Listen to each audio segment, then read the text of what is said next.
Live here. Live! But we don't have to necessarily know what that means. What's the someday of blank? I don't there's know a that we reason want to- this story happens now. Ladies and gentlemen, the movie writes itself.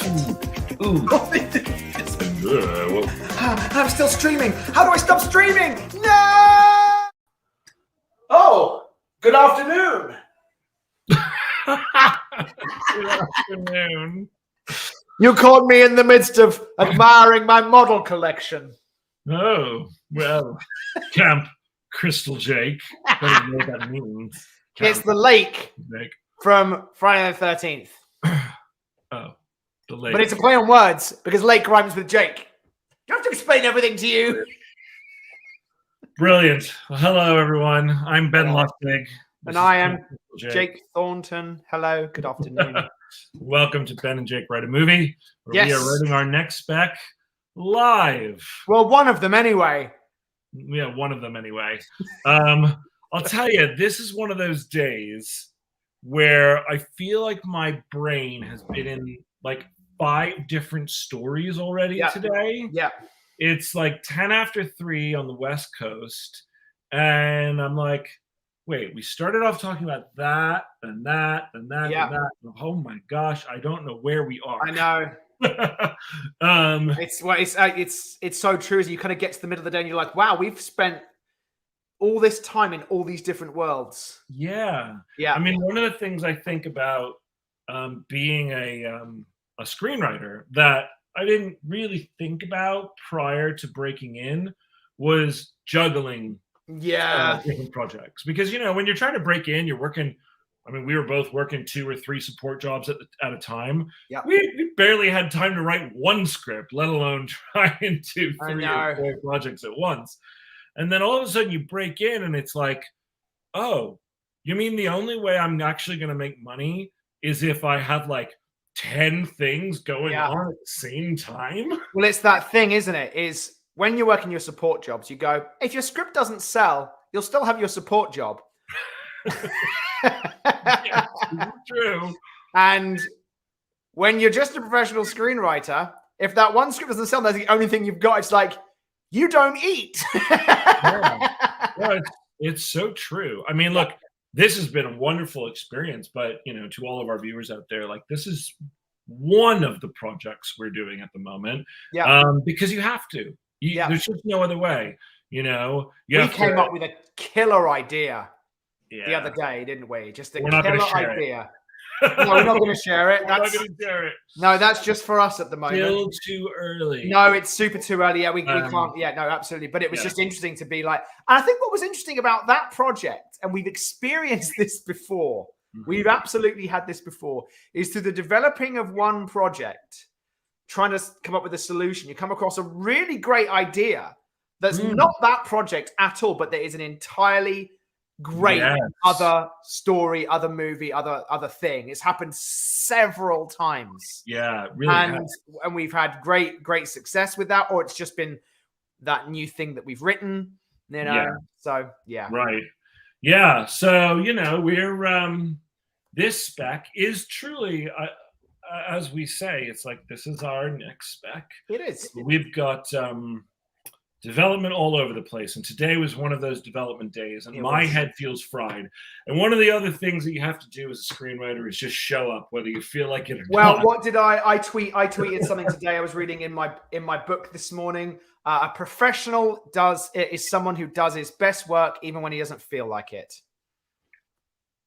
This is true. And that's true. And it's not that I don't feel like it. I just don't know that I'm. You just don't look like it. Perfect. Oh, shut up. This is what I deal with.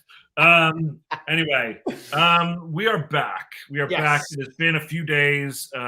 So thank you for bearing with us not being here yesterday, but we're back today, Tuesday, October 4th. And we won't be here tomorrow, though, will we? No, tomorrow is another Jewish holy day, Yom Kippur. So we will not be here tomorrow, but we'll pick it back up on Thursday. So maybe we'll do a little extra long session today. We'll see how it goes. See how it goes. If my brain doesn't explode between exactly. Come out of your ear. Yes. Yeah. It's like Star Trek. Like the little thing in Star Trek. Just that's what I'm saying.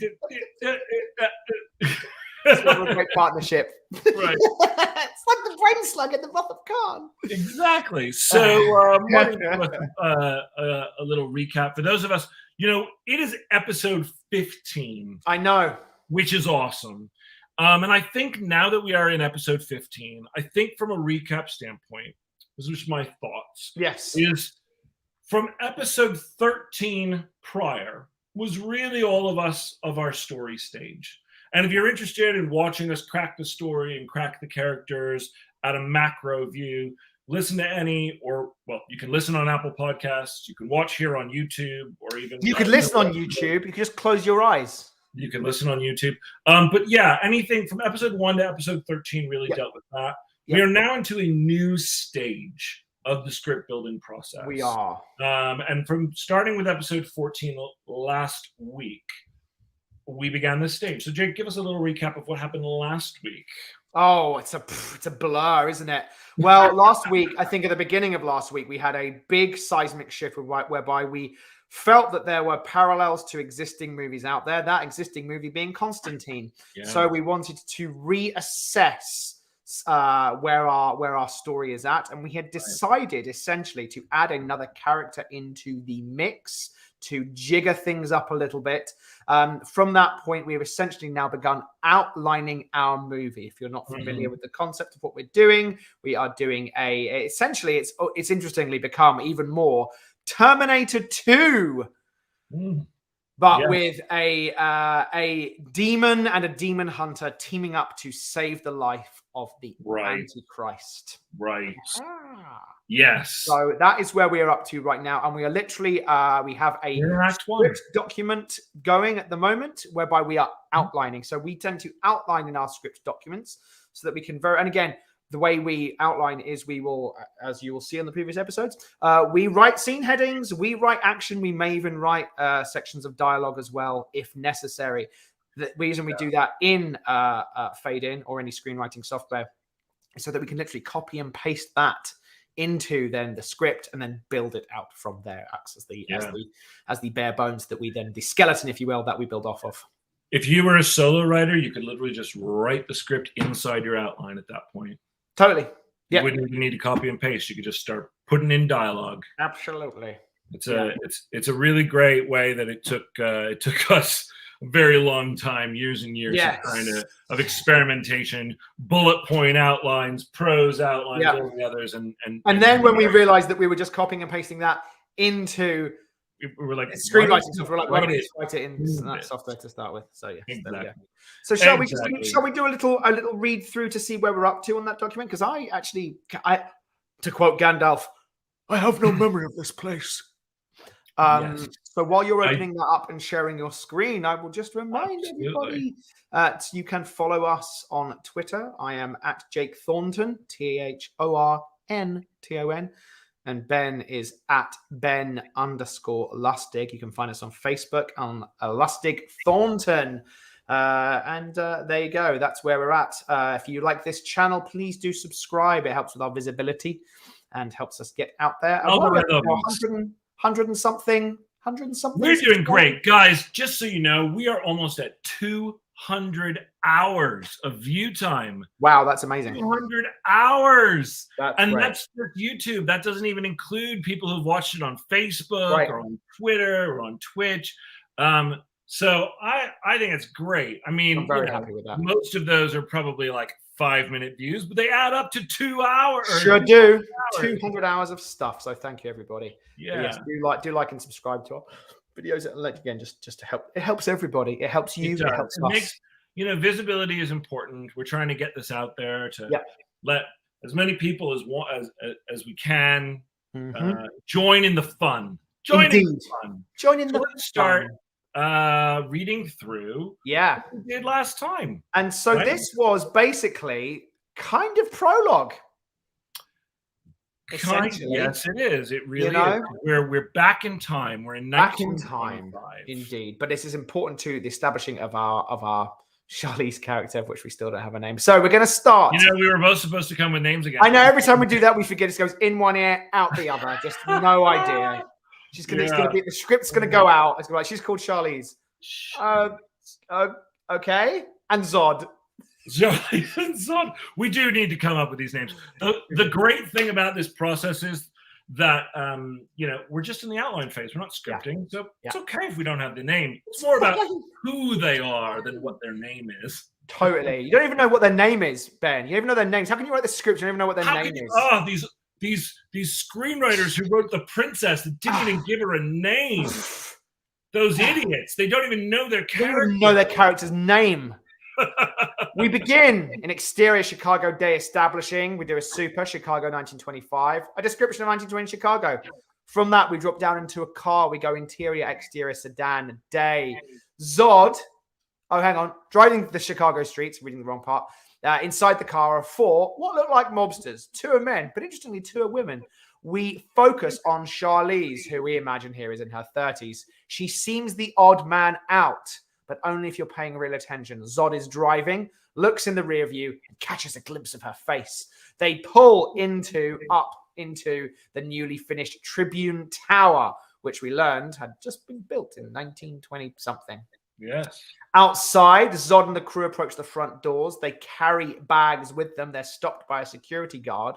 And one of the girls, one of the women, who we are just saying here for amongst ourselves, is a demon. We're going to know that.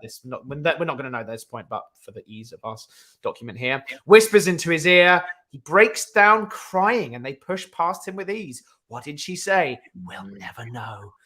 Right. Then we go inside Tribune Tower lobby day. The gang pass a group of school children who are being given a tour of the skyscraper. Charlize has a moment of concern, but tries to bury it. Zod, though, catches it, asks her if she's okay. She brushes it off, and they continue down the stairwell and slip inside. And then Ben, very cleverly, wrote some notes. You won't be able to see these notes because you can only share one window at a time. But what do the notes say when you click on it, Ben? The note is, they have dynamite. Charlize is going to sabotage the explosion, and Zod knows it was her. They get into a fight. She runs. Cut to 100 years later. Cool, great, fantastic. So we're going to keep doing that then. So at this moment, I do think we cut to interior Tribune Tower basement day, or continuous, however we want to do it. It wouldn't be continuous because it would be later. There would be into the continuous, are we? So, but it doesn't actually need, unless there's windows in here. It doesn't actually require. Sure, fine. So they are setting up sticks of dynamite to blow the by the gas lines. Yeah. So it would be 2 demon, 2 of our demon gang are placing the dynamite. Yeah. Or do we have a moment actually where they open the bags and we see what? So far we haven't seen the dynamite yet. So should we see it here, or do we see it back in the car? I don't think we should see it in the car. I think we should see it here. Yeah. Okay. So is it they enter and they just open the bags inside dynamite? Cut to later.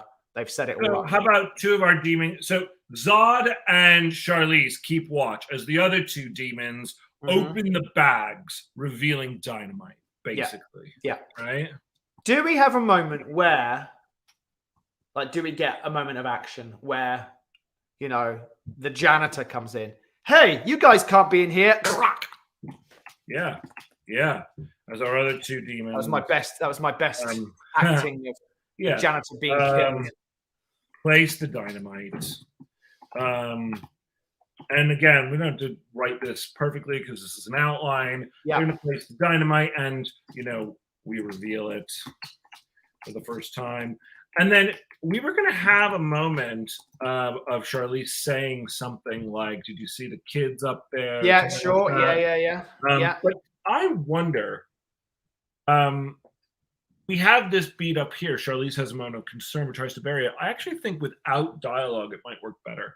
I think you're probably right. Yeah. And again, I think that's one of those things. If you can do something without saying it, you get it. You get it. And here's the thing. You wouldn't get it in that moment when they're being led around. You just be like, what does this mean? But you get it. You go, oh, that's why she looked worried about this, because she's going to blow up the building. Yeah, a security. Or a janitor. Janitor's nice. A janitor approaches, approaches, and confronts them. And one of the other question for you, but it might be just like a really simple answer. Yeah. And sometimes the answer is because if Demon Girl was able to get rid of a guy just by whispering in his ear, why do they have to kill the janitor? Why can't they just whisper in his ear and say "go away" and then he just goes away? I think the answer is because in this particular right. I think it would be cool to see them do something violent. Okay. I mean, we're going to see them fight each other, but yeah. Just something like truly evil. So he's like nice. He should be like a nice. He's like a nice janitor. He's like talking. He's a nice guy. Like you know, he's got a white mustache. How you doing down here? Oh, you guys, I like your suits. You know. Yeah. But again, he's not going to be like you should all definitely be down here. Like he goes in there and says, "Are you guys lost?" Janitor. You know, like I don't think he's questioning as to why they're here. He's just a fucking janitor. But the fact is, he sees them. And he can tell, I mean, I think that's enough for like he's not a security guard, is my point. He's not going, "Hey, what are you guys doing down here?" I mean, why isn't he? This is his, you know, there's a group of people down in the boiler room who are. I guess if we're in the boiler room, sure. I don't really know where we are. It's a good question. We said basement. What does that look like? What is that? Yeah, are we in my mind? In my mind, it was where all the so like it's not just going to be blowing up like. It's by the gas lines. Well, then let's do it in the actual boiler room. Right. You know, let's understand more where we are. Then we actually like have a visual. Yeah. And it should be, you know, pipes and gas. Yeah. Gas lines. Yeah. You know, steam venting, basically. So he's not. So then a janitor notices them, and he does say, "Hey. What are you guys doing in here?" Yeah, and clack, snap of neck, whatever it is. You know, actually, that's an interesting moment. So, you know, snap, Zod kills him. Yeah, right? Or other dude kills him. Yeah, either one. Right now we have the other dude down placing the dynamite. Gotcha. Logistically speaking, Zod and Charlize are keeping watch. But if Zod kills him, Charlize can go, "Was that really necessary?" Yeah, and it's like, what does it matter? They're all going to be dead soon anyway. Exactly. There you go. So, like, again, what we'll do sometimes here and now, this is not final dialogue, but just so that we have it, was that really necessary? God. It's like terrible fucking. I mean, this is awful. I can't believe we're doing this live. God. They're all going to be dead soon anyway. Yeah. They're all going to die in a few minutes anyway. Yeah. Now, here's my question for you, sir. Yeah. I know, and I know what it is. How does she try and sabotage this? Yep. How does she? Yeah. Yeah. I mean, if she outright, straight up stops them, well, not very smart. Doesn't make her very smart, right? And it doesn't make her. Now, it's a last-minute ditch effort. She knows there's a bunch of kids and innocent people here, and for whatever reason, her moral compass has started to really swing to the good side. Yes. But are they about to set the timer? Yeah, I mean, yes, and is it sabotage, or am I trying to is it? I mean, is she literally taking them on? Because if she takes them on, she's done. There's no going back from that, right? If she tries to secretly sabotage it, like they're all leaving, and she said, "Oh shit, I just forgot." Yeah, that's where my mind was going to go. She goes, "Hang on, I lost my watch," whatever it is, and she goes back down. Zod comes back, and then Zod comes back. What you doing, Charlize? Ooh, boiler room fight. What, did somebody say boiler room fight? Somebody say boiler. That's a fucking great location for a fight, guys. Boiler room fights. And then we can see. I mean, that would be so cool. Like he throws her, she flies through fucking pipes that would just, normally a regular human being would fucking crumple. But she Right. fucking fights through those pipes. The pipes are bursting. There's gas, smoke, water, you know. So, okay. So we've got a bit of dialogue. So Yeah. they finish up Yep. and set a timer. Yep. Then leave. Now, in the stairwell, interior stairwell, this would probably be like moments later. Yeah. Charlize is in the rear. And she's going to say something like, shit, I forgot my watch. Something, it's got to be. And here's the thing. Should we do something like, oh, this could be cool. They finish up instead of timer. During this, she does it intentionally. We see her slip off her ring. Let's think of a better one. Yeah, no, yeah, something, you know, like something around her neck, whatever, or, you know, a pair of something. What is it going to be? I like it that she drops it on purpose. She does it on purpose, and we go, what's she doing? Again, it's asking all these questions like intrigue. Let's just, such minutiae details, but details matter. Details matter. Yep. These guys are demons. They're here in human form. Yeah. They don't live here on a regular basis. Yeah, it's like, watch my grandma gave me. Yeah. She's not going back to her apartment. What is it that she would, quote unquote, forget that would be important? That would be important for her, either right now in this scene, or as a demon, or as evidence that could be left behind, or as, I mean, like, what is it that Zod could potentially think is, that's odd. Odd Zod. Yeah, it's got to be something. Or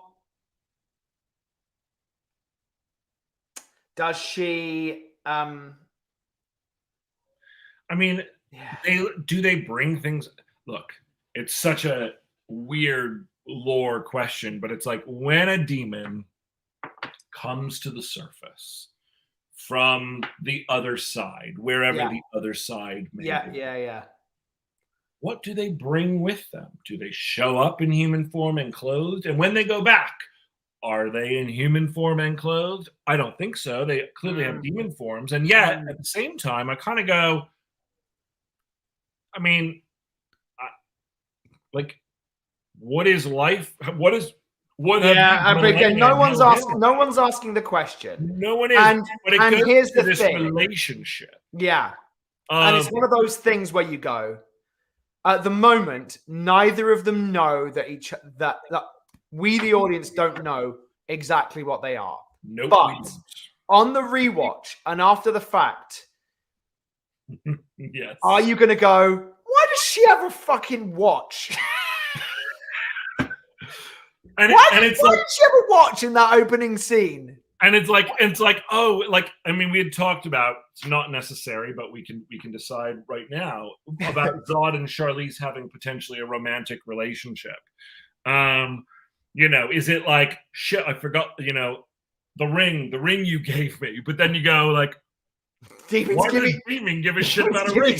Rings? But then I go, why do humans give shit about a ring?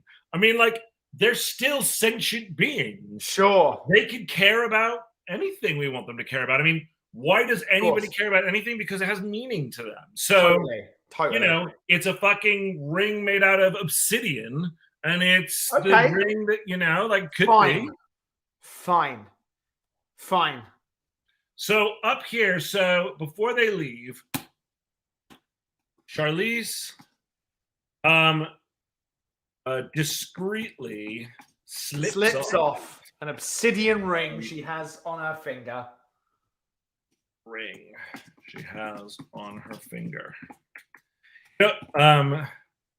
We'll leave. Then, Charlize, shit.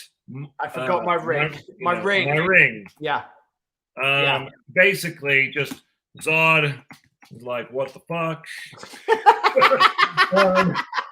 He says she has to go back. Yes, has to go back. Go back for it. Yes. Interior, boiler room. And he says, make it quick. Yeah. Make it quick. the bomb's going to go off. Basically. Yeah, and we've seen the timer on it. Yeah, and this may not be a ton of dialogue. This may only be 2 lines, but yes, this is exactly right. Yeah. The point of an outline scene is to understand what the scene is about, not necessarily what the scene will look like on paper.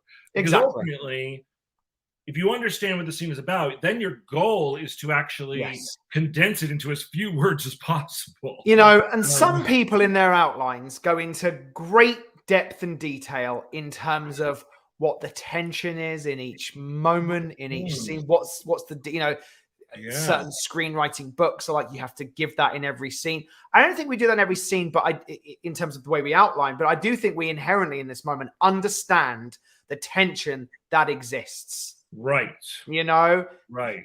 Charlize is trying to scupper the plan of blowing up this building, and she's trying to hide that from her quote-unquote boss. Yeah. And what is her plan? She's going to go down there. She's going to get the ring. And when she comes back up, she's going to be like, you had no idea there were, 100 guys down there and I couldn't stop them and the bombs aren't going to go off. And or she just disconnects it and leaves. And then it doesn't work. It doesn't work. In her mind, she's like, I'll just go down there. And it's risky. Yes. It's risky. Yeah. But she doesn't think they suspect her. Why would they? Demons. Until Zod turns up, and then that tension becomes a physical fight. Correct. So the bomb is going off any second. Yes. Well, not any second, but if you've got 5, we only have 5. Any minute. Again, this is not about the words. It's about the sentiment. Yeah. So the Charlize runs back. Yeah. So then we're going back in to the boiler room. Yeah.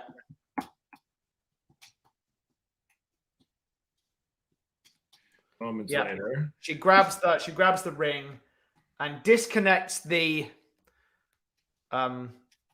fuse line to the timer. Yes, Yeah.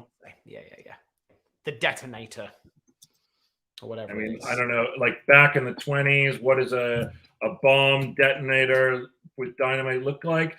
That's where you have Google. It's an alarm clock attached to some wires. But what's funny is, and I think the truth is, you go, oh, here's an imaginary idea I have no idea if it works or not. I don't know the 1920s that well, to be honest, but here I am writing a scene in the 1920s. That's okay. You know why? Because we have Google. Google is your friend. You do not need to go and spend 6 months researching the 1920s. Yeah. You can Google it. Yep. And you know what's great is then you get department heads who all will do that research for you and make sure that it looks perfect. This clock is actually from the 1920s. This is what clocks looked like back then. All you have to say is a 1920s clock. Now, if it's important to the moment, like a fuse, for example, I genuinely don't know what a fuse to a bomb in the 1920s would look like. And when we write this scene, if I'm the one that ends up with this scene, I might go onto Google and go, what does it actually look like? And do we get into the detail of she pulls out one of the fuses from the dynamite? Or do we just say she disables the bomb? Which you could say, and the reader is going to know what that is. Absolutely right. Yeah, completely.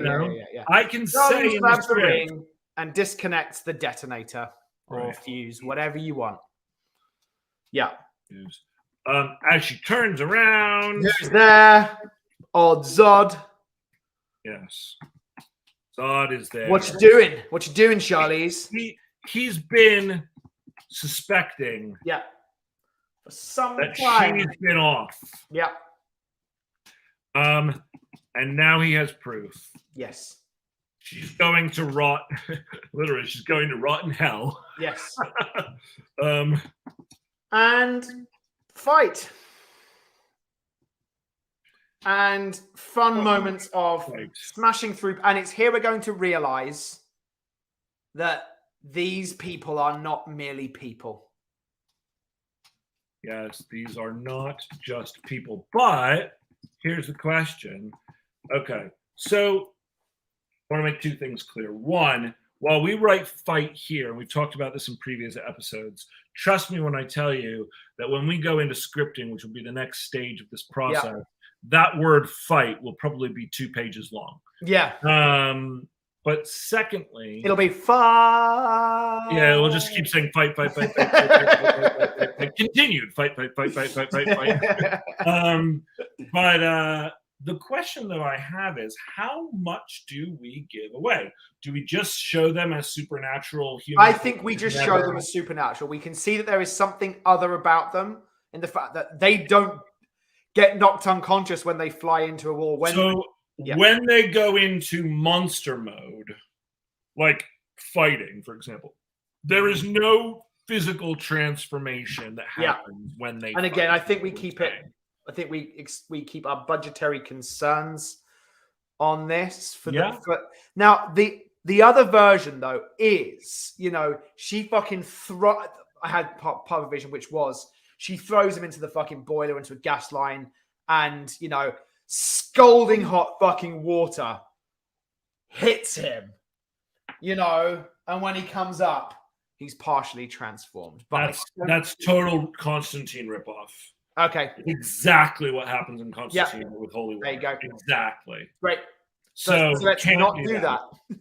But that doesn't mean that they can't, I've seen, like, for example, the way that the vampires would transform in something like a Buffy or whatever. Yeah, like, sure. Yeah. Like, do we want them to have some sort of a transformation?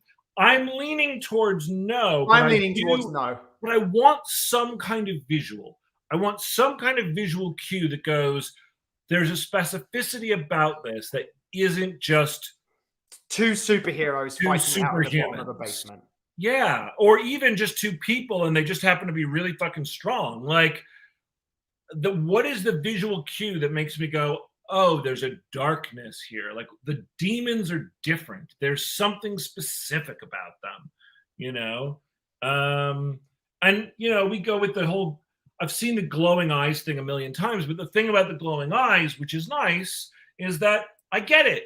If their eyes glowed red when they went into fight mode, I go, oh shit. Or even just for a moment, even just for a moment. It just feels so cliche.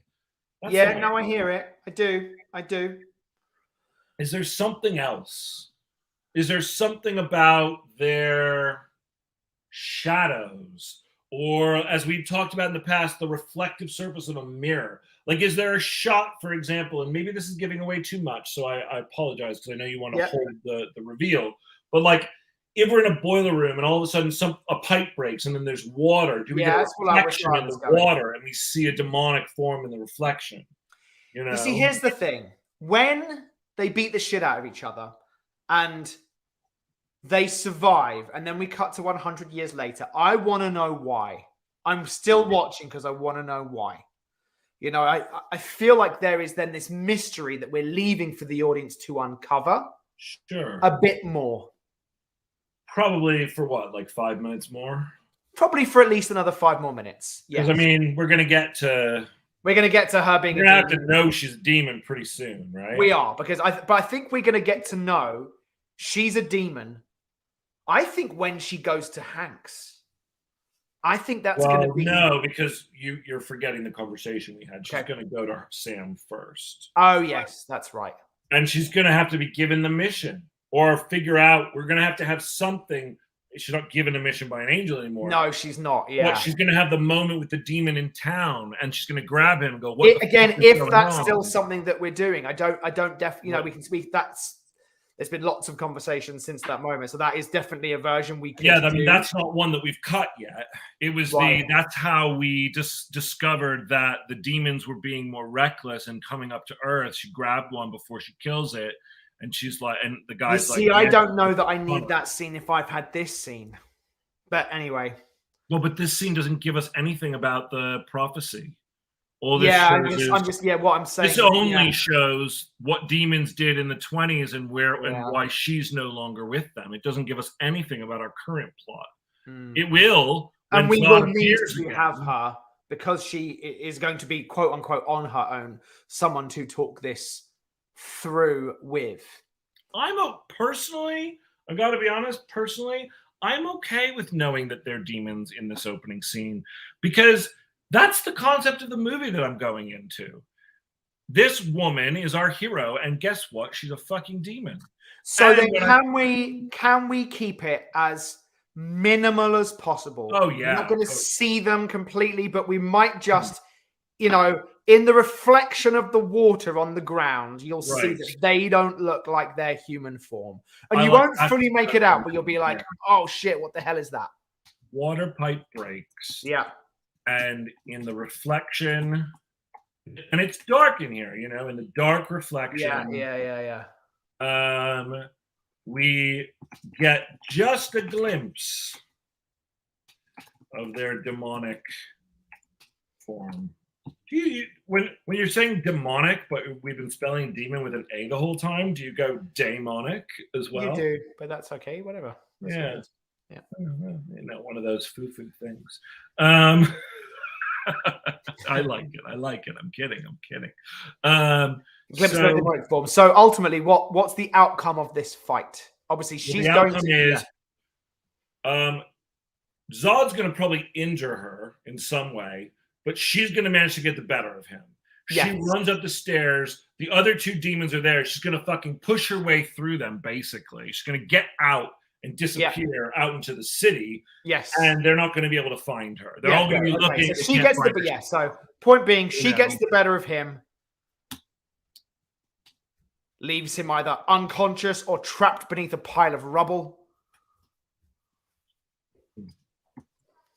Yeah, sure. Leaves him for dead or some kind. I mean, it's not really for dead because we don't really know how demons die yet. But, you know, kind of. And then we're going to go, obviously, like, into your lobby, probably.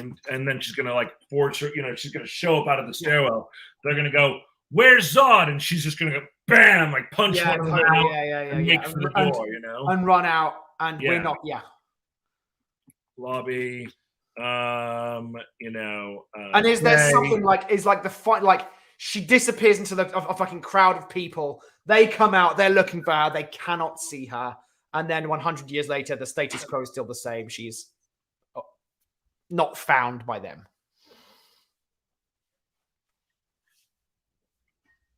Say that again for me.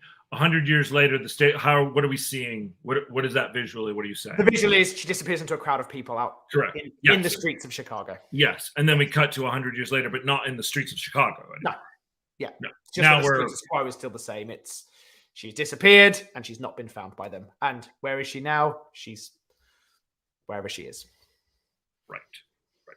So Charlize pushes through.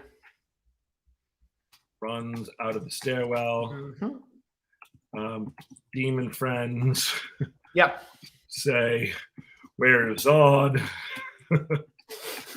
She, you know, it's basically she like catches them off. You know, she punches the guy out. With a, it's what is it called when you take someone off guard? It's like it's sucker punch. Sucker punch, sucker punch. Yeah, she's a sucker punch. You know, pushes the girl into a glass cabinet or whatever it is. It's whatever, and makes her way outside, and then exterior Chicago street day disappears into a crowd of faceless people. You know, whatever it is. You know, it's actually, what's the name of the tower that we said? It's the Tribune Tower. Tribune Tower. So exterior Tribune Tower. Continuous here. Charlize runs into a crowd of pedestrians. Now we had a conversation with a writer friend of ours a little while ago who used continuous in a way that we'd not experienced before. Yes. So I just wanted to address that very briefly.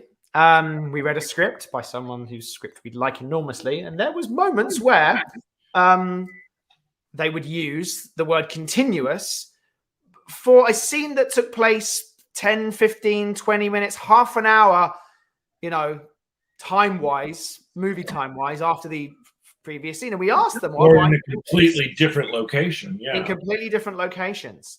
And they said, oh, well, you know, it feels like it's a continuing of that.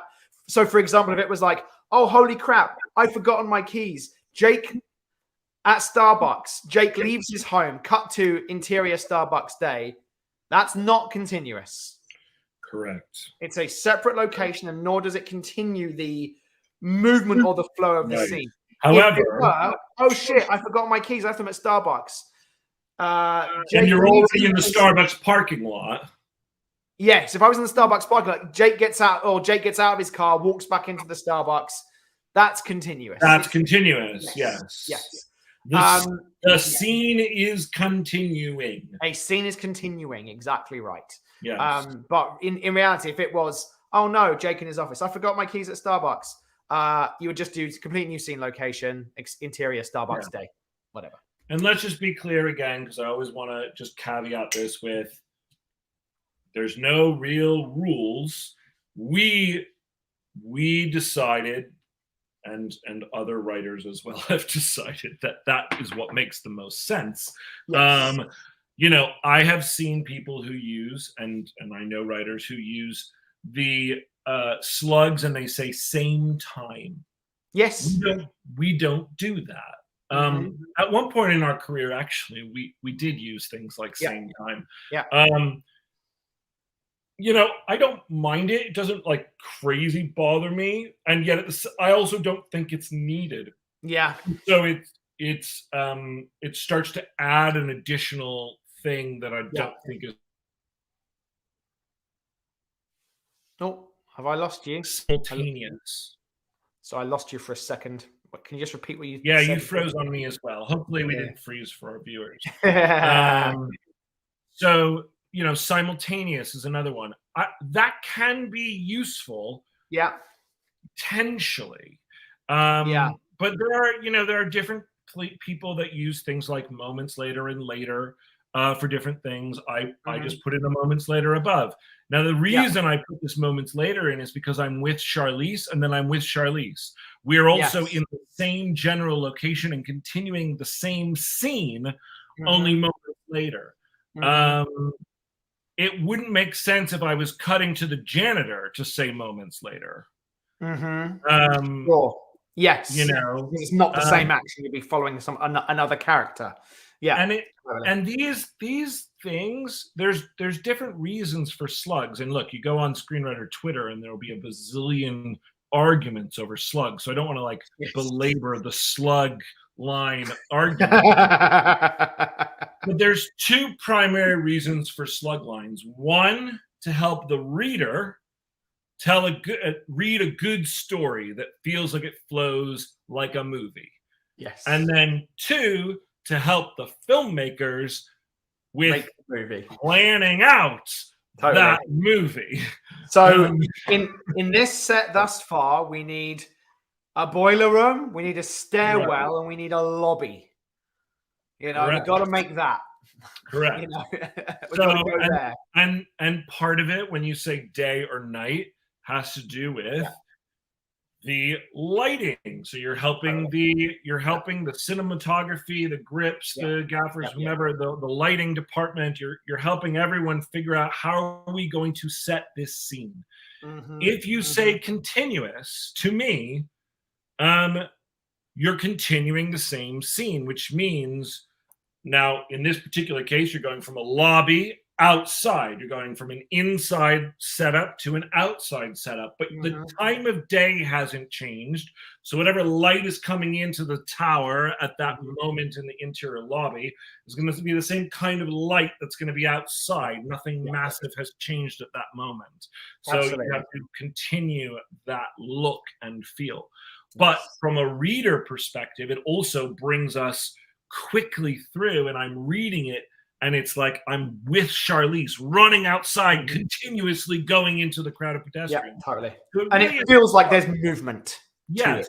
And I think slugs, again, it's like this huge screenwriter debate.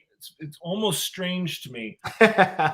Just have them make sense, for crying out loud. Yeah, and ultimately that's it, isn't it? It's just have it be. And it was interesting because I every time I read continuous in that person's script, I was suddenly very confused. Like, confused, because you're like, wait a minute, this isn't continuing off the last scene. Completely. Right, exactly. Yeah, totally. So just think about it in, honestly, common sense. Yeah. And then, but if you get to production and you need to change things to day, night, whatever, totally. great. Absolutely. If it reads well and it makes sense, that's all that fucking matters. Indeed.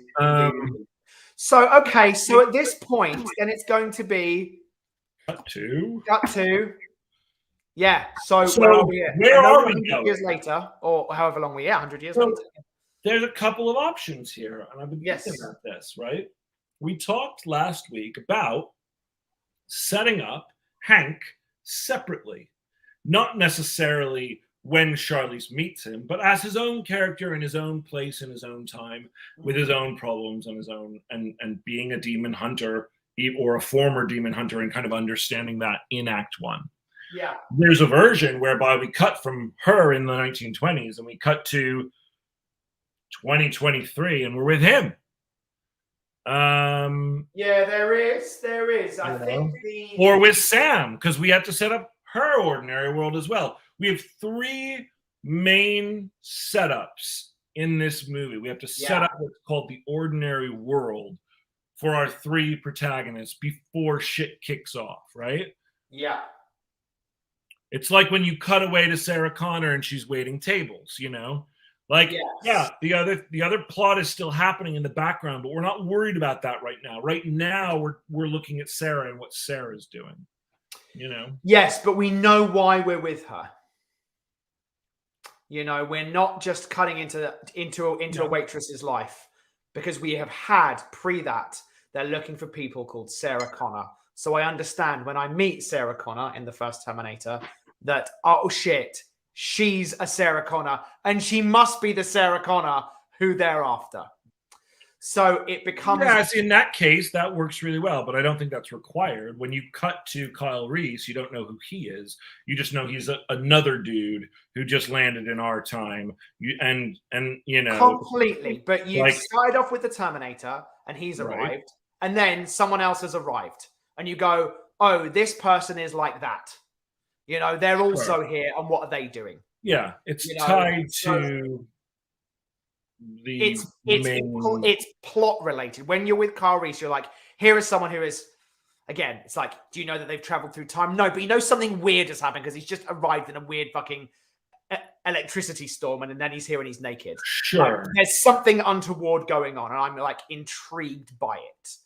You know, and ultimately that's the thing, is I think if you're going to introduce a character, which is totally fine, I think you have to ask a question or be intrigued by something with. So, for example, if we were to cut to Charlize now, I'd be going, oh, what? She's still alive. She's still here. She hasn't aged a day. What's going on with her? You know, if I were to then go, she then finds a demon in her town. Why are you here? We found her, the Antichrist. The Antichrist is here. Cut to Sam. I instinctively know, oh, you're part of this story now. And you're probably the Antichrist, or you're linked somehow with that story. Whereas if I meet her here, unless there's something like I need to have a something that makes me go, oh, I really know why I'm here with her, you know? And maybe, again, this is the bad version. Well, let me ask you a question real quick. Yes. I hear what you're saying, and I think it's great storytelling, and I think that it absolutely works that way. But I don't know that it's always 100% necessary. And I could be using a bad example, but I don't think I am. When we first... I'm using Star Wars, right? Yeah. When you first meet Luke, there's no setup for Luke. No, there's not. But I know Luke is a part of this story because when I meet him, he's buying the droids that I've just seen escape out of a fucking starship. Okay. So I know that this guy is going to get embroiled. We're really following the droids at that moment. That's exactly right. You're with the droids, Luke, and out he comes, and I go, oh, this young man is going to be with these droids that have got something. In fact, I know what they've got. They've got the plans to the Death Star. No. Yes, we know. You know, the Death Star. So I'm pulled into the story via him. So that's Yes, there is no setup, but it doesn't. When you meet Neo in the Matrix, what sets that up?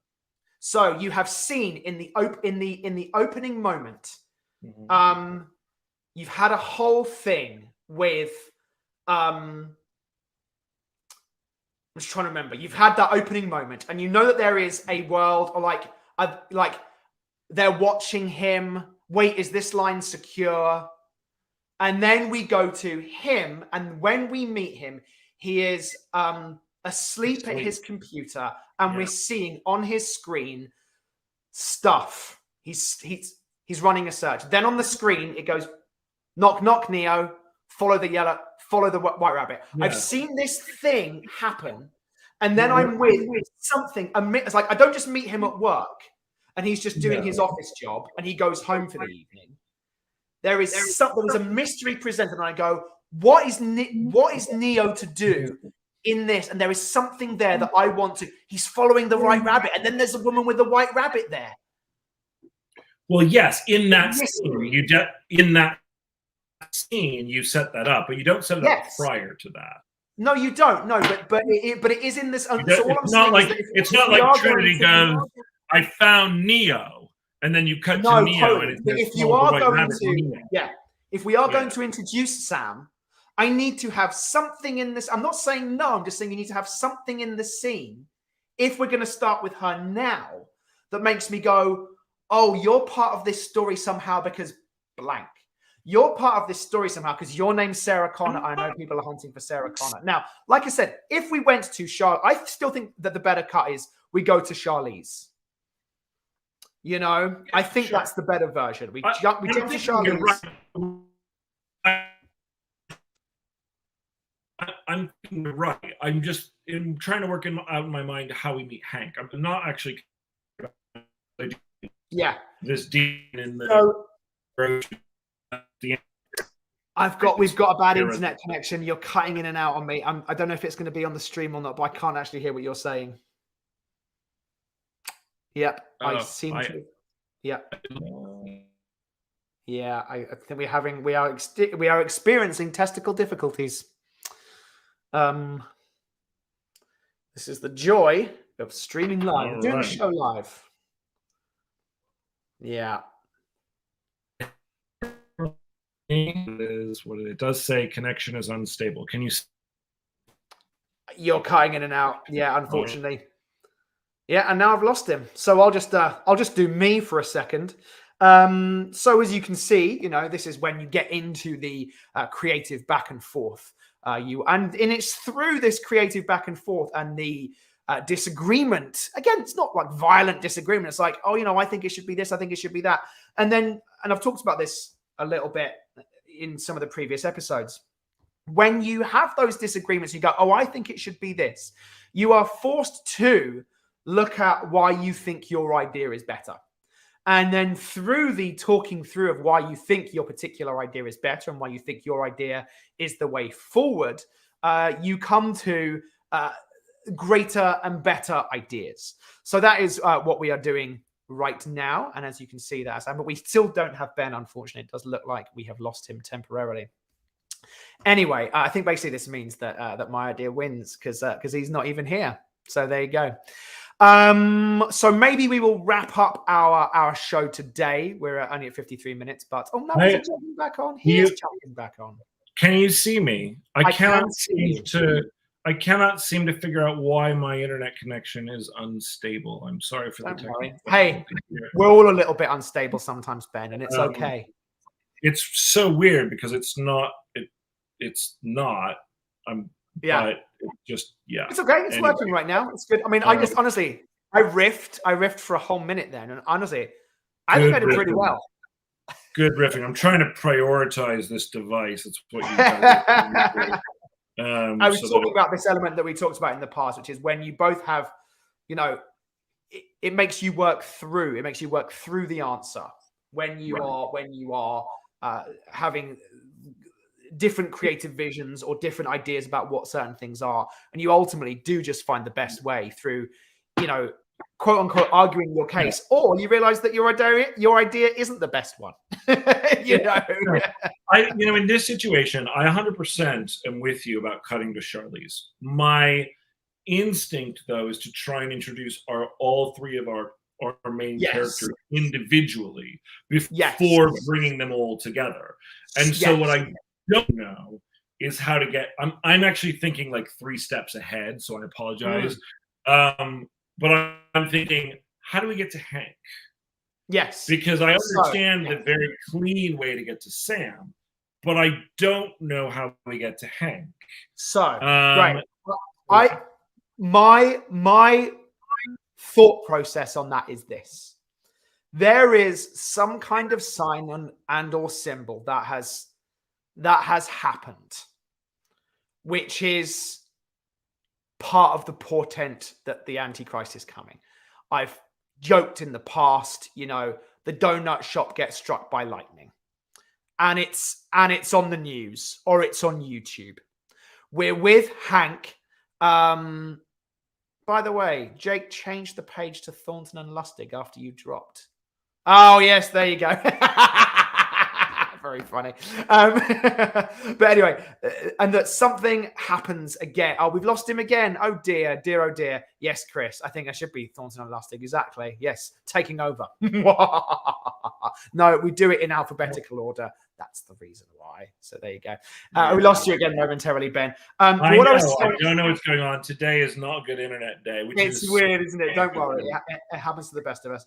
But what I was saying was, so we're with Charlize, scene with Charlize, something. Then we go to Sam. We go, oh, you're connected to this somehow. And maybe she leaves work and it's like, oh, we see that she works at the donut shop where the lightning has just struck. Or a week ago, and they're replacing the donut on the roof. Again, these are bad ideas. Again, I'm just using that as the placeholder for the moment. Then we cut to, fucking Costco or the name of your grocery store back home. And we're with Hank. And we see this dude slightly overweight, graying, he's helping out a customer, whatever. And 2 kids are watching a video on their phone. You see this? It's crazy. And he hears them talking. He goes, wait, what?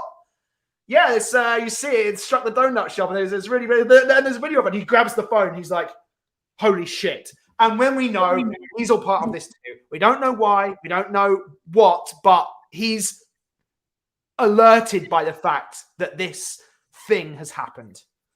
That would be my suggestion for it. We don't know who, I guess it's just that's going back to a slightly older concept from the most recent, which is that it's some kind of these signs, these prophetic signs have happened that have called forth the fact that that this bringer of doom is here. Or we just don't meet him in Act 1, and maybe that's okay too. I'm not saying yes. It could be okay. It could be okay. I think it would be better if we did meet him in Act 1, but I don't think it kills it if we don't. I'm just still trying to figure out what the natural connection is, because there's a lot to play with. I mean, ultimately, we wanted to have, he is a demon hunter. And one of the questions that we've talked about is, well, why did he retire and all of these things? And there's the fact that we've now established by that point that there are demons in this world, there might be a way to link in the idea of a demon hunter and then cut to him and, oh, he's a demon hunter. If it is the prophecy is upon us, which I always get like a I know prophecies are a whole as soon as I say the word prophecy, I want to roll my eyes and throw up a little in my mouth. But and why is that then? It's just because it feels worn. It feels cheap. It's like, oh, I can't figure out a good reason for this, so let's just make it a prophecy. I think that was the best note we had about prophecies on one of our projects at one point. I can't remember what it was on, but we played around with the idea, and it's just like, there's a prophecy. And ultimately, I think that's it feels like. Yes. And it's That's like, what oh, okay. I know feels like the writers were lazy to a certain degree. Yeah. Now, that's not to say, like, for example, I would never say that about The Matrix. The Matrix is a prophecy movie. Mm-hmm. I don't think that fits into the archetypal prophecy, the one story. It does. Right?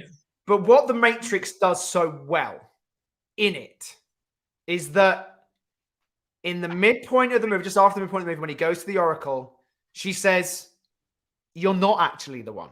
Right. Yes. And then we, the audience, have the experience of, holy shit, he's not the prophesied one. And then it comes back and it's like, oh, actually he is. But he needed to go through the experience of thinking that he wasn't for a while.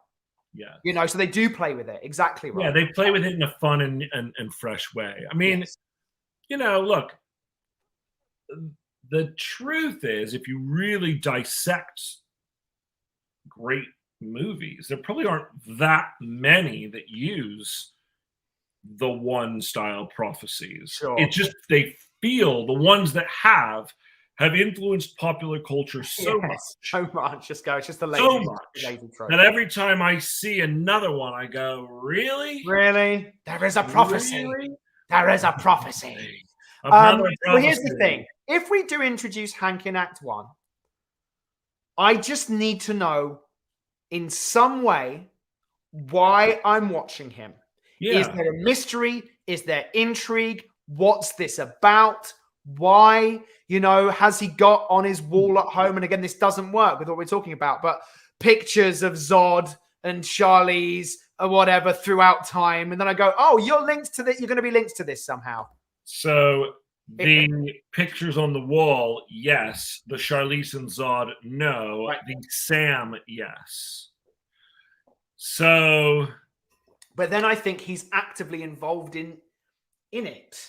I don't know. Well, what if? I mean, look. One of the things we had said was that he potentially shows up to get her at the same time that Charlize has just shown up to get her. Yes, because he has a different agenda. He's there to kill her.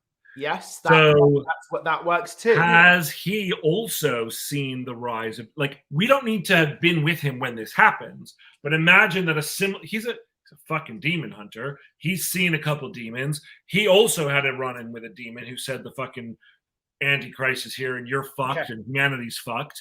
And what we see is that he's been tracking, and we don't actually see a picture of Sam necessarily, but we see a picture of like we see the map. And here's a pitch for you. Yeah. Charlie's scene present day, Sam's scene present day. Then you are in Wegmans in Rochester, New York, and you're with the guy in the he's the behind the meat counter, and he's anxious and he keeps checking his watch. Right. He's serving someone, and then 5 o'clock happens, and he goes and he's cleaning up, and he's in a hurry. And his manager goes past and says, so you're going to go and enjoy your vacation that you just asked for yesterday? He's like, yeah, I'm going to go. And he go, okay, he leaves. He goes into his car and he opens up the trunk of his car filled with weapons. Goes in, gets in the car, looks over on his seat, newspaper of something, you know, we get, something's happened. I know why he's involved in this, or picture of Sam. And I go, oh, okay, he's involved with this somehow. And he's got weapons, but I also understand who he is normally. He's the guy who works the meat counter at Wegmans or something like that. Yeah, I like that. I think that there's it depends on how we want to go with his character. If he's truly retired and now coming out of retirement because of the events currently. Yes. In that pitch, it feels as though he's active. I wouldn't get this.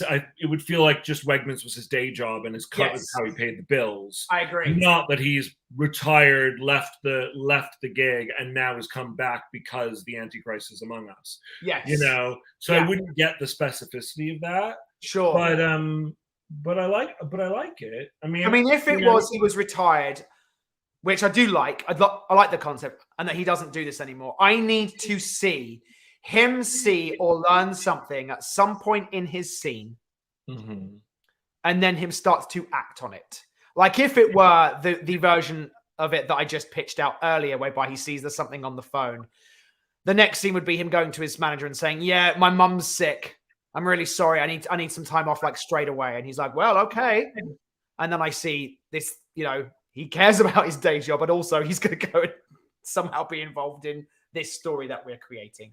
So I know that I was just saying that I don't like prophecies, and yet I'm just trying to think of like working with what you're saying in terms of him seeing something that would clue him. So, I think about the various biblical, stories, and like, is there something about like, and not using the plagues, but using a take on the plagues, that there's actually an opposite of the plagues. Like there's the plagues that were used to actually help the Jews get out of Egypt, but then there's the anti-plagues, or something like that. They're like the signs of the devil approaching, or something along those lines. Yeah. And it's not a prophecy of she's the one. It's a prophecy of now is the time. It's the time is approaching, or something like that. It's still a prophecy, but it's not a the one movie. Ultimately, it comes down to the big question of how does Hank learn that this thing is happening? Yes. Really is the question, if we're meeting him in Act 1. So another idea I'm having is, we follow him. We're like, why are we with the fucking guy who runs the meat counter at Wegmans? He goes home and there's fucking flies in his house, and one's landed in his Bible. Right. And it's like, and it's like landed on us, or like he's chasing this fucking fly around, and it lands right on this page of the Bible. It's open on this page, and he whacks it, and the line is, and he's like, oh, holy shit. Like, so is there a way like that somehow some other force is trying to communicate with him some way? And we'll never go into exactly what that is.